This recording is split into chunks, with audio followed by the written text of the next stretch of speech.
If you dropped Mount Everest into the Mariana Trench, its peak would still be a mile underwater.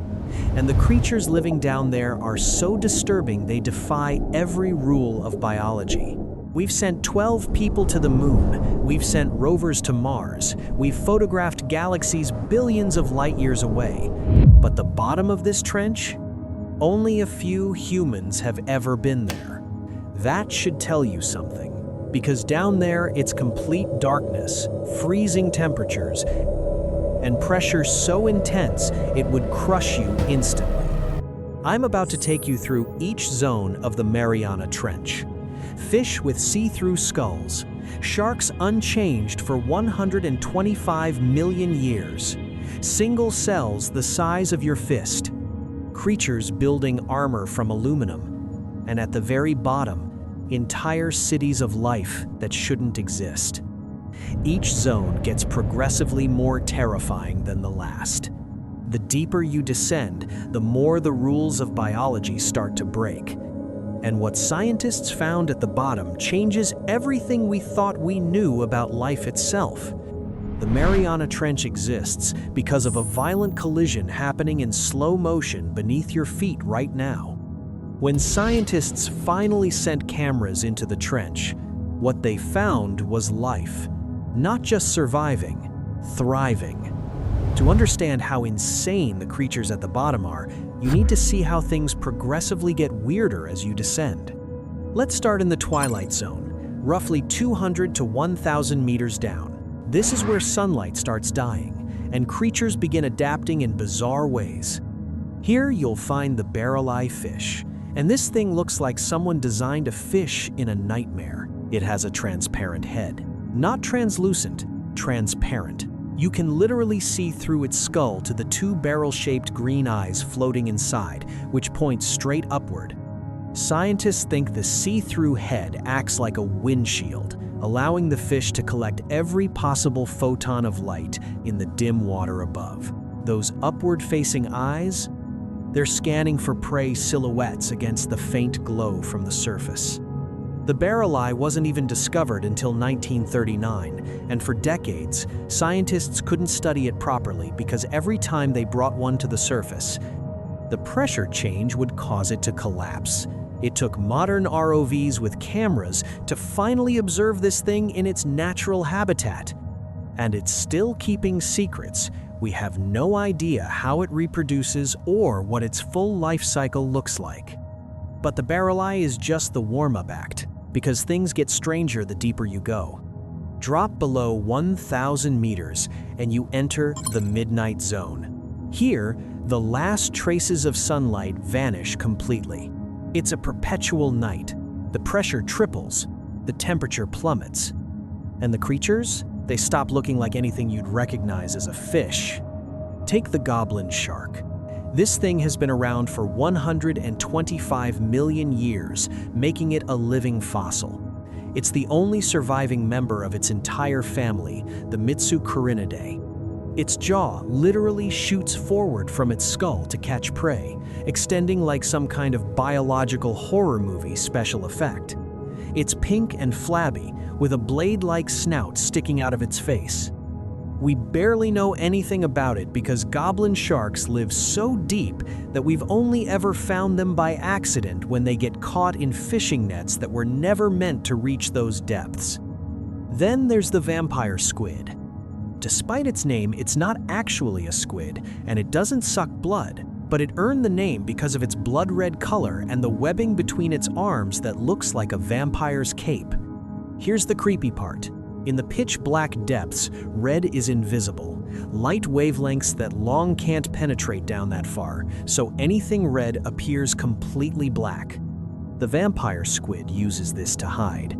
It also has the largest eyes relative to body size of any animal on Earth, designed to capture every possible speck of bioluminescence from other creatures. Therefore, life at these depths isn't about being the biggest or the fastest. It's about being the weirdest, the most adapted, the most alien. And we're not even halfway to the bottom yet. Because once you cross 4,000 meters, you leave the realm of weird fish and enter the realm of this shouldn't be biologically possible. At 6,000 meters deep, you've officially entered the Hadal zone. The pressure would kill you instantly. But somehow, life found a way. Let's start with the Mariana snailfish, the deepest living fish ever recorded.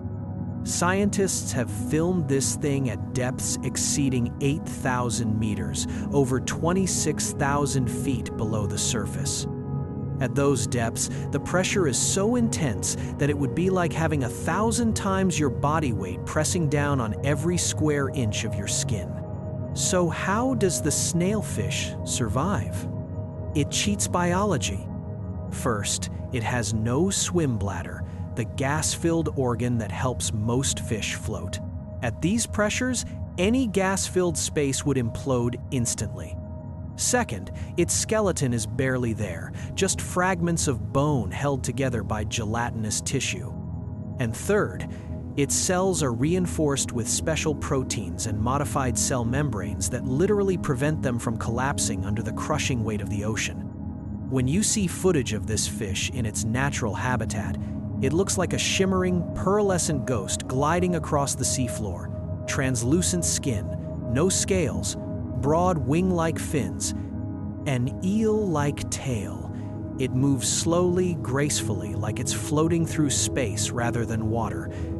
But drag one to the surface, and it turns into something resembling raw chicken morphed into a tadpole. The pressure change literally deforms its body.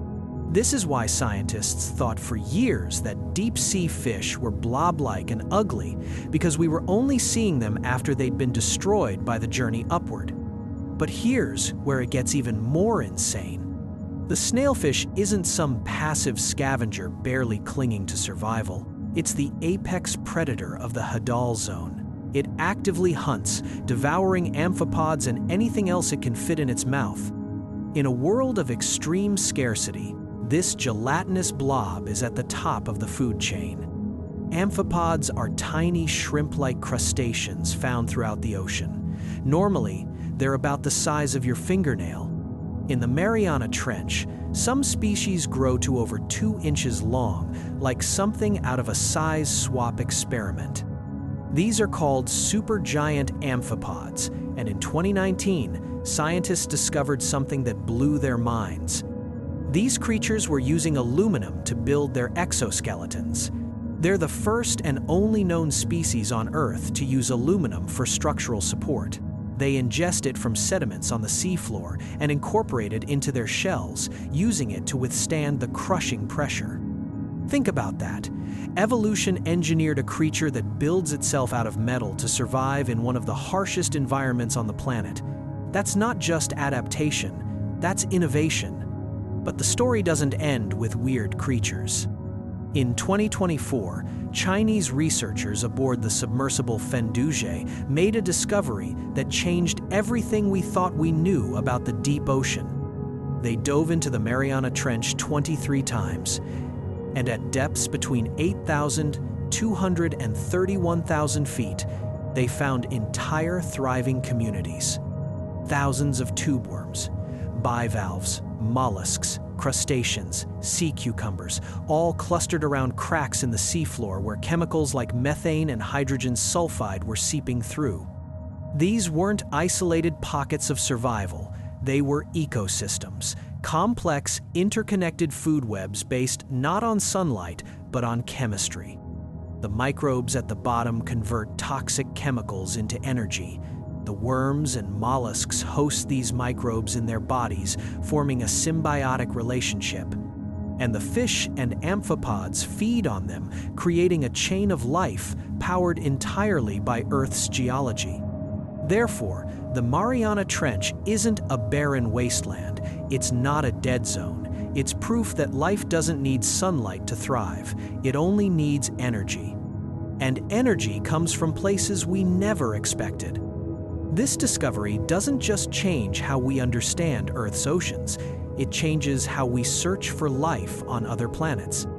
Icy moons like Europa and Enceladus orbit Jupiter and Saturn with frozen surfaces hiding liquid oceans beneath. These oceans are kept warm not by the sun, but by tidal forces and internal heat, just like hydrothermal vents on Earth. If life can exist in the crushing darkness of the Mariana Trench, powered by chemistry instead of light, then it can exist under the ice of alien worlds. The creatures of the Hadal Zone aren't just Earth's deepest inhabitants, they're proof of concept. Living evidence that biology is more resilient, more creative, and more terrifying than we ever imagined. But here's the darkest part of all. We've barely scratched the surface. Each dive into the Mariana Trench brings back species never before seen by science, creatures with no names, no classifications. We don't know how many more are down there. We don't know what the deepest parts still hide. And we never will unless we keep exploring.